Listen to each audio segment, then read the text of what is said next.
in the traditions of the Navy. Of course, you're not in the Navy, Kenmore, but right now it looks like the Navy is in your hands, like a battleship in the hands of a tug. Good luck, Kenmore. Joe flicked off the screen. "You know," he said, winking at Mike, "I guess Brown isn't such a bad egg after all. Let's go." In minutes, the space tug had a line made fast.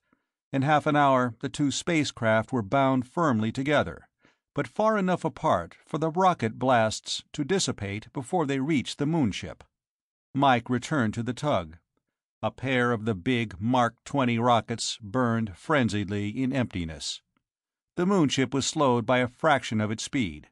The deceleration was hardly perceptible. There were more burnings. Back on Earth, there were careful measurements. A tight beam tends to attenuate when it is thrown 100,000 miles. It tends to. When speech is conducted over it, the lag between comment and reply is perceptible. It's not great, just over half a second, but one notices it. That lag was used to measure the speed and distance of the two craft. The prospect didn't look too good. The space tug burned rocket after rocket after rocket. There was no effect that Joe could detect, of course.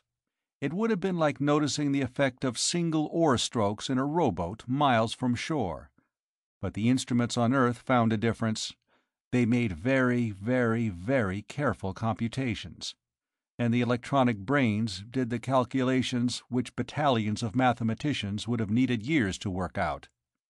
The electronic calculations which could not make a mistake said that it was a toss-up. The moon came slowly to float before the two linked ships. It grew slowly, slowly larger. The word from Earth was that, considering the rockets still available in the space tug, and those that should have been fired but weren't on the moonship, there must be no more blasts just yet. The two ships must pass together through the neutral point where the gravities of Earth and Moon exactly cancel out. They must fall together toward the Moon. 40 miles above the lunar surface, such and such rockets were to be fired.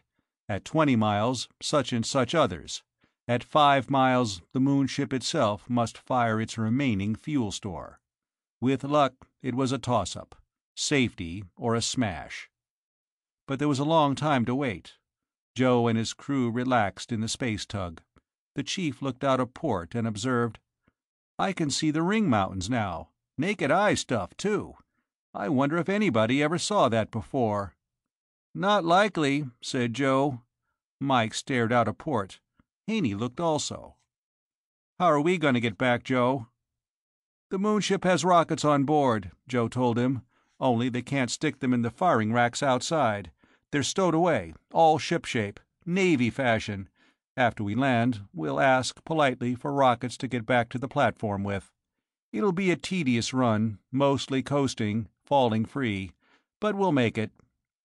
"If everything doesn't blow when we land," said the chief. Joe said uncomfortably, "It won't. Not that somebody won't try." Then he stopped. After a moment, he said awkwardly, "Look, it's necessary that we humans get to the stars, or ultimately we'll crowd the Earth until we won't be able to stay human. We'd have to have wars and plagues and such things to keep our numbers down. It seems to me, and I think it's been said before, that it looks like there's something, somewhere, that's afraid of us humans. It doesn't want us to reach the stars. It didn't want us to fly. Before that, it didn't want us to learn how to cure disease, or have steam, or anything that makes men different from beasts." Haney turned his head. He listened intently. "Maybe it sounds superstitious," said Joe uneasily, "but there's always been somebody trying to smash everything the rest of us wanted. As if something alien and hateful went around whispering hypnotically into men's ears while they slept, commanding them irresistibly to do things to smash all their own hopes." The chief grunted. "Huh. Do you think that's new stuff, Joe?" "No," admitted Joe, "but it's true. Something fights us. You can make wild guesses. Maybe things on far planets know that if we ever reach there, There's something that hates men, and it tries to make us destroy ourselves." "Sure," said Haney mildly. "I learned about that in Sunday school, Joe." "Maybe I mean that," said Joe helplessly. "But anyhow, there's something we fight, and there's something that fights us. So I think we're going to get the moonship down all right." Mike said sharply, "You mean you think this is all worked out in advance?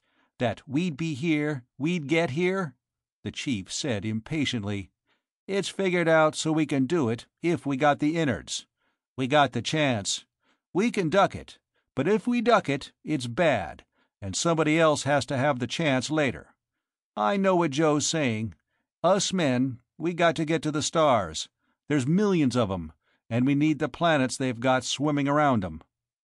Haney said, "Some of them have planets. That's known, yeah." "Those planets ain't going to go on forever with nobody using 'em," grunted the chief. "It don't make sense. And things in general do make sense. All but us humans," he finished with a grin. "And I like us anyhow. Joe's right. We'll get by this time, and if we don't, some other guys'll have to do the job of landing on the moon. But it'll be done, as a starter." "I can see lots of mountains down there, plain," Mike said quietly. "What's the radar say?" Joe looked. Back at the platform, it had shown the curve of the surface of Earth. Here a dim line was beginning to show on the vertical plane screen. It was the curve of the surface of the moon. "We might as well get set," said Joe. "We've got time, but we might as well. Spacesuits on. I'll tighten up the chain. Steering rockets'll do that. Then we'll take a last look. All firing racks loaded outside?" "Yeah," said Haney. He grinned wryly. "You know, Joe, I know what I know, but I'm still scared." "Me too," said Joe. But there were things to do. They took their places. They watched out the ports. The moon had seemed a vast round ball a little while back.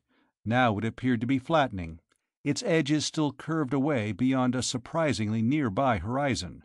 The ring mountains were amazingly distinct. They were incredibly wide, smooth spaces with mottled colorings.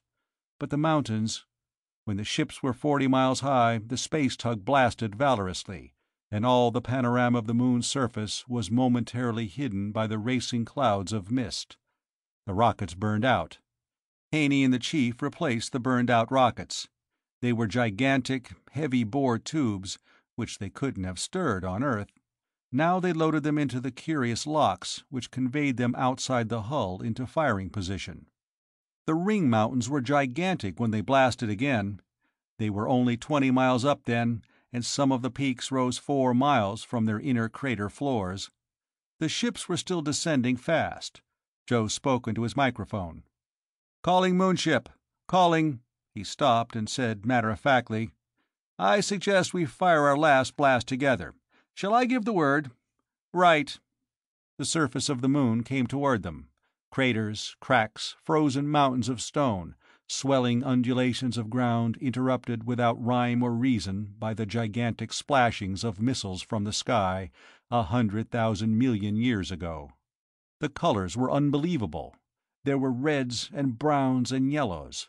There were grays and dusty deep blues and streaks of completely impossible tints in combination. But Joe couldn't watch that. He kept his eyes on a very special gadget which was a radar rangefinder.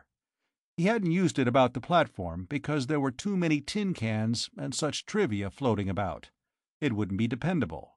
But it did measure the exact distance to the nearest solid object. "Prepare for firing on a count of 5, said Joe quietly. 5, 4, 3, 2, 1, fire. The space tug's rockets blasted. For the first time since they overtook the moonship, the tug now had help. The remaining rockets outside the moonship's hull blasted furiously. Out the ports there was nothing but hurtling whitenesses. The rockets droned and rumbled and roared. The main rockets burned out. The steering rockets still boomed. Joe had thrown them on for what good their lift might do.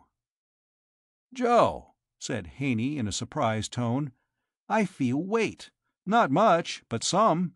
And the main rockets are off." Joe nodded.